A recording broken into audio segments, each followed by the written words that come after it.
बिस्मिल्लाहिर्रहमानिर्रहीम। अस्सलाम वालेकुम स्टूडेंट्स। बेटा आज के लेक्चर में हमने एडिशन रिएक्शन ऑफ अल्काइंस को फर्दर स्टडी करना है। प्रीवियसली हम इसके 4 रिएक्शंस जो स्टडी कर चुके हैं। आज हमने addition of ammonia and hydrogen cyanide से स्टार्ट करना है। ये रिएक्शंस आपकी बुक में पेज नंबर 161 पे गिवन है, तो वहाँ से आप देख सकते हैं।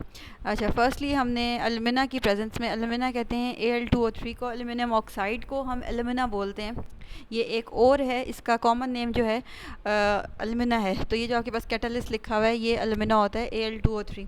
अच्छा, जब हम एल्यूमिना की प्रेजेंस में 300 डिग्री सेल्सियस पे अमोनिया का रिएक्शन करवाते हैं एसिटाइलिन के साथ, तो हमारे पास मिथाइल साइनाइड या एसीटोनाइट्राइल बनता है। एसीटोनाइट्राइल मिथाइल साइनाइड का कॉमन नेम है।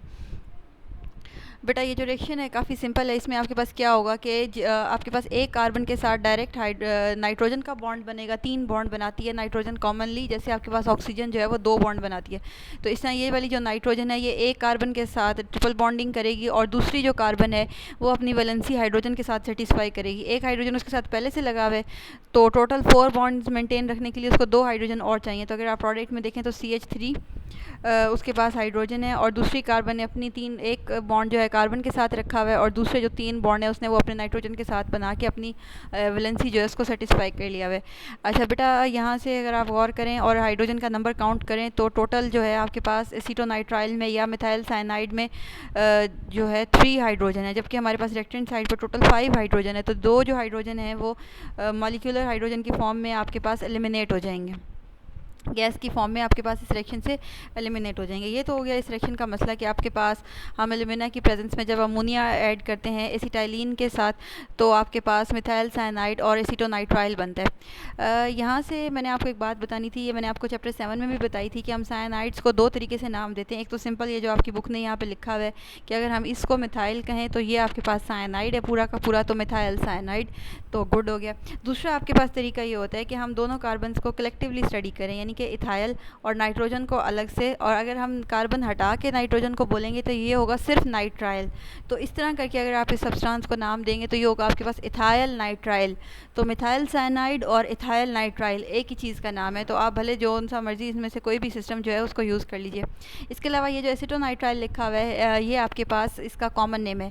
एसीटो नॉर्मली हम इस तरह वाले कंपाउंड्स के साथ यूज़ करते हैं जिसमें आपके पास 2 कार्बन हो, तो ये 2 कार्बन वाला नाइट्राइल है कॉमन नेम्स में, तो इसलिए हम इसको एसीटोनाइट्राइल कहते हैं। जैसे एसिटिक एसिड होता है वो 2 कार्बन वाला होता है, एसिटल्डिहाइड होता है वो 2 कार्बन वाला एल्डिहाइड होता है। तो इसी तरह एसीटोनाइट्राइल मतलब ऐसा नाइट्राइल जिसके अंदर 2 कार्बन है। तो कॉमन नेमिंग्स में हम एसीटो यूज़ करते हैं फॉर 2 कार्बन सिस्टम, 2 कार्बन का मॉलिक्यूल।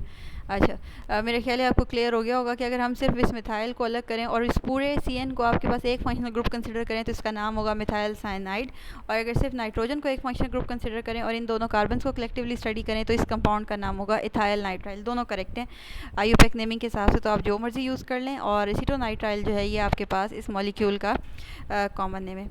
बेटा सेकंड रिएक्शन देखिए, इसमें हमारे पास हाइड्रोजन साइनाइड की एडिशन है एसिटाइलिन के अंदर, इथाइन के अंदर, in the presence of copper chloride और अमोनियम क्लोराइड। ये जो डेल्टा का सिंबल बना हुआ है ये आपके पास यहाँ पे रिप्रेजेंट कर रहा है हीट को, तो ये आप या हीट लिख दें या डेल्टा डाल दें, तो ये आपने लिखना ज़रूर है। अच्छा, कॉपर क्लोराइड और अमोनियम क्लोराइड की प्रेजेंस में हमारे पास ये रिएक्शन होता है।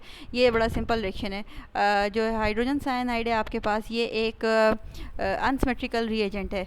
तो आपके पास सिंपली एक कार्बन के अंदर हाइड्रोजन साइनाइड में से हाइड्रोजन ऐड हो जाएगी और दूसरी कार्बन के अंदर साइनाइड ऐड हो जाएगा आपके पास। तो अगर आप गौर करें तो एक जो है आपके पास ये एसिटाइलिन की कार्बन, इसके अंदर हाइड्रोजन ऐड हो जाएगी तो इस तरफ, और जैसे कि आपको यहाँ पे प्रोडक्ट में भी CH2 नज़र आ रहा है, और दूसरी तरफ आपके पास जो है साइनाइड ऐड हो जाएगा। तो इस तरह करके आपके पास सिंपली जो है इस मॉलिक्यूल के अंदर एडिशन हो जाएगी हाइड्रोजन साइनाइड की। बेटा हाइड्रोजन साइनाइड की एडिशन होने के बाद जो आपके पास सब्सटेंस बनता है वो एक अनसैचुरेटेड साइनाइड बनता है। ये अगर आप गौर करें तो ये जो दोनों कार्बन हैं आपके पास ये अनसैचुरेटेड है, इनके अंदर डबल बॉन्ड प्रेजेंट है। इस कंपाउंड का जो कॉमन नेम है वो है हमारे पास अक्राइलोनाइट्राइल। अक्राइलोनाइट्राइल के अंदर कैसे बनाया आपने कि आपने सिंपली एक एसिटाइलिन मॉलिक्यूल के अंदर आपने एक तरफ हाइड्रोजन ऐड किया और दूसरी तरफ साइनाइड ऐड कर दिया हुआ है, तो आपके पास अक्राइलोनाइट्राइल बन गया। अच्छा, यहाँ से एक बात और नोट कर लें, अगर हम इस मॉलिक्यूल को इस तरह डिवाइड करें तो ये जो चीज़ है आपके पास, इसको हम विनाइल कहते हैं। तो इस मॉलिक्यूल का नाम आपके पास विनाइल साइनाइड भी हो सकता है, आप इसको विनाइल साइनाइड भी कह सकते हैं। ये दोनों के दोनों जो नेम्स हैं ये कॉमन नेम्स हैं, विनाइल साइनाइड या अक्राइलोनाइट्राइल। तो आप इसमें से अक्राइलोनाइट्राइल इसका कॉमन नेम है, और विनाइल साइनाइड हमने इसकी इस ब्रांच की वजह से इसका नाम रखा है, तो ये आप इसको यूज़ कर सकते हैं, ये विनाइल साइनाइड या अक्राइलोनाइट्राइल। अच्छा, इसके बाद हम ऑक्सीडेशन रिएक्शंस देखते हैं। सबसे पहले ऑक्सीडेशन रिएक्शंस में सिंपली आपके पास KMnO4 की प्रेजेंस में, बेटा KMnO4 आपके पास जो पोटाशियम परमैंगनेट है, इसको आप नोट कर लें, ये ऑक्सीडाइजिंग एजेंट होता है। मतलब अगर हमने किसी मॉलिक्यूल के अंदर जो है ऑक्सीजन ऐड करनी होती है तो हम पोटाशियम परमैंगनेट जो है उसको यूज़ कर सकते हैं। ये एक स्ट्रॉन्ग ऑक्सीडाइजिंग एजेंट है। तो होगा क्या, आपके पास ये वाटर की प्रेजेंस में जब हम पोटाशियम परमैंगनेट ऐड करेंगे तो ये जो ऑक्सीजन है इसको पोटाशियम परमैंगनेट ही प्रोवाइड करता है। तो ये ऑक्सीजन जो है, नेसेंट ऑक्सीजन, ये रिएक्शन के अंदर ही प्रोड्यूस होगी और इसे पोटाशियम परमैंगनेट प्रोवाइड करेगा।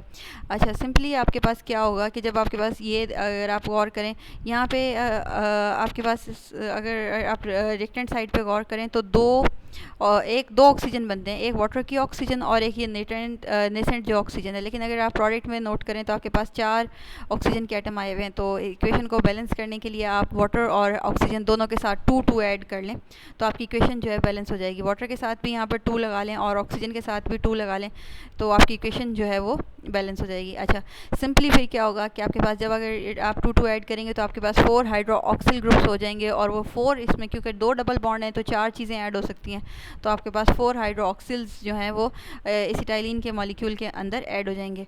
उसके बाद नेक्स्ट स्टेप में क्या होता है, ये जो आपके पास प्रोडक्ट बनी है जिसके अंदर 4 हाइड्रोक्सिल ऐड हुए हैं, ये कंपैरेटिवली अनस्टेबल प्रोडक्ट है। तो ये आपके पास स्टेबल नहीं होगी और ये फ़ौरन से 2 वाटर के मॉलिक्यूल्स को एलिमिनेट करके ग्लाइऑक्सिल की फॉर्मेशन करेगी। जब इस वाले मॉलिक्यूल से आप, जो कि एक इंटरमीडिएट है, अनस्टेबल स्पीशी है, इससे जब आप 2 वाटर के मॉलिक्यूल रिमूव करेंगे, यानी कि 2 वाटर मॉलिक्यूल रिमूव करने का मतलब है 4 हाइड्रोजन और 2 ऑक्सीजन। जब आप इसमें से 4 हाइड्रोजन और 2 ऑक्सीजन एलिमिनेट करेंगे तो आपके पास ये ग्लाइऑक्सिल बनेगा। ठीक है, जब हम ग्लाइऑक्सिल की दोबारा से अगर हम ऑक्सीडेशन करवाएं तो बेटा आपके पास ऑक्सैलिक एसिड बनता है। ये देखें, ये आपके पास ग्लाइऑक्सिल था और इसमें हमने 2 ऑक्सीजन और ऐड किए। ये ऑक्सीजन इस कार्बन के साथ, ये जो हाइड्रोजन है इसके साथ अटैच हो जाएगी।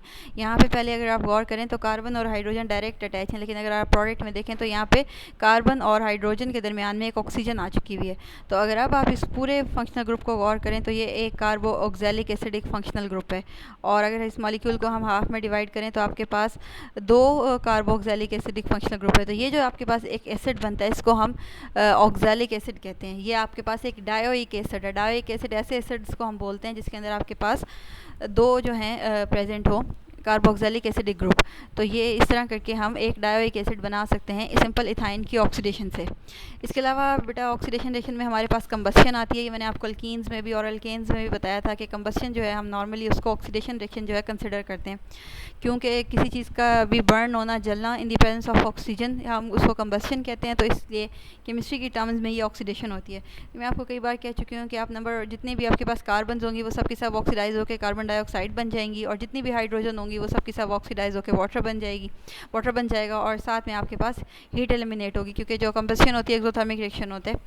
तो इस तरह करके आपके पास ये है एसिटाइलिन की जो है कंबस्शन होगी। अच्छा, एक बात और नोट कर लें, जो एसिटाइलिन को जब हम कंबस्ट करते हैं तो एक पर्टिकुलर किस्म का फ्लेम प्रोड्यूस होता है। किसी भी चीज़ को हम जलाएं तो एक फ्लेम निकलता है, उसमें से एक किस्म की आग निकलती है, लो निकलती है। तो इसी तरह एसिटाइलिन के जब हम कंबस्शन करते हैं तो एक ख़ास किस्म का फ्लेम निकलता है। ये आपकी बुक में लिखा भी हुआ है, ऑक्सी एसिटाइलिन फ्लेम। ये वेल्डिंग में और मेटल्स की कटिंग के लिए आमतौर पर यूज़ होता है। जो एसिटाइलिन को जब इथाइन की बर्निंग हम करते हैं उससे जो फ्लेम प्रोड्यूस होता है, जो लो निकलती है, उसको हम मेटल की कटिंग्स के लिए और वेल्डिंग वगैरह के लिए यूज़ करते हैं। तो ये तो हो गया यहाँ तक का काम। पॉलीमराइजेशन रिएक्शंस को बेटा हम क्योंकि एसिटाइल जो एथाइंस हैं, अल्काइंस हैं, इनकी जो आपके पास पॉलीमराइजेशन है थोड़ी सी एक्सटेंसिव है एज़ कम्पेयर टू अल्कीन्स आपके सिलेबस में। तो इसको इंशाल्लाह हम नेक्स्ट चैप्टर में कवर करेंगे। यहाँ तक मैंने आपको 1-2-4 बातें बतानी थी, उनको आप नोट कर लें आपके पेपर के पॉइंट ऑफ व्यू से। बेटा ये जो ऑक्सीडेशन का क्वेश्चन है ये आपको सिंपली आ सकता है कि जी आप अल्काइंस की या इथाइन की या एसिटाइलिन की सिंपल ऑक्सीडेशन कर दें, फिर तो उसमें आप आराम से ये रिएक्शन लिख देंगे। या वो कह दें कि जी कंबस्शन रिएक्शन लिखें, तब भी आप लिख देंगे। अगर वो कहें कि जी ऑक्सीडेशन रिएक्शंस पे नोट लिखें, फिर आप ये दोनों रिएक्शंस लिख के आएंगे। ये तो हो गया सिंपल सिंपल काम। दूसरा वो आपसे कह सकते हैं जी आप ग्लाइऑक्सल की फॉर्मेशन करें, तो फिर आपको पता होना चाहिए कि हमने ये वाला ही रिएक्शन लिखना है और सिर्फ यहाँ तक लिखना है। और अगर वो आपसे कहें कि ऑक्जेलिक एसिड की फॉर्मेशन करें, फिर भी आपने ये वाला रिएक्शन लिखना है और फिर आपने ये रिएक्शन ये पूरा कंप्लीट लिखना है, यहाँ से स्टार्ट करके यहाँ तक। आपको मालूम भी होना चाहिए कि इथाइन से आप ऑक्जेलिक एसिड कैसे बना सकते हैं। लास्ट में इसके अलावा वो आपसे सिर्फ ये कह सकते हैं कि जी ऑक्जेलिक एसिड बताएं कैसे बनता है। आपको वो ये कहें ही ना कि आप इथाइन से बनाएं, सिर्फ ये कह दें कि जी कोई भी फॉर्मेशन का प्रोसीजर लिखें ऑक्जेलिक एसिड का, तब भी आप यही इक्वेशन लिख कर आएंगे। अच्छा, इसी तरह ऊपर वाले रिएक्शन में सिंपली या तो वो आपसे कह सकते हैं शॉर्ट क्वेश्चन की फॉर्म में कि एडिशन ऑफ अमोनिया और हाइड्रोजन साइनाइड करके दिखाएं, या अमोनिया की एडिशन कैसे होगी अल्काइंस में या इथाइन में या एसिटाइलिन में या हाइड्रोजन साइनाइड की। दूसरा वो आपसे कह दें जी आप 2 नंबर का क्वेश्चन है आपके पास और आप ये बताइए कि क्राइल और नाइट्राइल कैसे बनता है। तो बेटा फिर आपने ये वाली इक्वेशन लिखनी होगी। आपको मालूम होना चाहिए कि ये जो हमारे पास इस तरह करके प्रोडक्ट आ रही है ये क्राइल और नाइट्राइल है। इसी तरह वो पूछ सकते हैं जी एसिटोन नाइट्राइल या मिथाइल साइनाइड या इथाइल नाइट्राइल कैसे बनता है, तब आप यही वाली क्वेश्चन लिखेंगे। इस तरह करके ये आपको मालूम होना चाहिए। इसी तरह प्रीवियस लेक्चर में कल जो हमने पढ़ा था वो आपसे पूछ सकते हैं कि जी आप विनाइल अल्कोहल की फॉर्मेशन कैसे कर सकते हैं, या अल्काइंस से एसिटल्डिहाइड की फॉर्मेशन कैसे कर सकते हैं, या फिर आप किसी अल्काइन से या प्रोपाइन से कीटोन कैसे बना सकते हैं, या आप किसी अल्काइन की अगर वाटर के साथ रिएक्शन करवाते हैं उसका तो आपके पास हाइड्रोलिसिस करवाते हैं तो आपके पास क्या प्रोडक्ट आएगी। तो इस तरह करके किसी भी तरह क्वेश्चन आ सकता है। बेटा जब आप क्वेश्चंस को तैयार कर रहे हो तो अच्छी तरह देख लिया करें क्या चीज़ से और क्या रिएक्शन हो रहा है और रिएक्शन की टाइप क्या है, तो आप इंशाल्लाह हर किस्म के क्वेश्चन सॉल्व कर सकेंगे। फॉर एग्जांपल यहाँ पे अगर हम देखें तो हमारे पास एसिटाइलिन और वाटर से विनाइल अल्कोहल और अल्टीमेटली एसिटल्डिहाइड बन रहा है। तो आप ये 4-5 बातें माइंड में रख लें कि जी अल्काइंस की अगर हम हाइड्रोलिसिस करवाते हैं तो हमारे पास कार्बोनिल कंपाउंड्स बनते हैं। तो ये एक तरीका है इस क्वेश्चन को समझने का। दूसरा आप इसको इस तरह देख सकते हैं कि अगर हमने कार्बोनिल कंपाउंड्स बनाने हों तो हम ट्रिपल बॉन्ड की हाइड्रोलिसिस कर सकते हैं।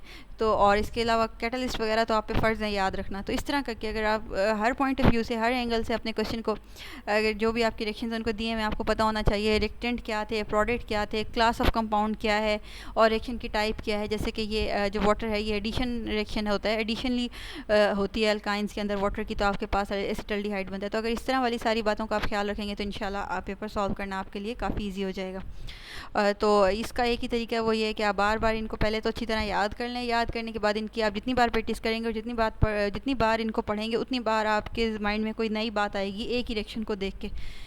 तो जितनी ज़्यादा दफ़ा आप इस चैप्टर से अपनी ऑर्गेनिक केमिस्ट्री से गो थ्रू होंगे उतना ज़्यादा आपको फ़ायदा होगा। अच्छा बेटा अगर आपको कोई बात समझ में नहीं आई है तो आप मुझसे पूछ लीजिए। Thank you so much. अल्लाह हाफ़िज़।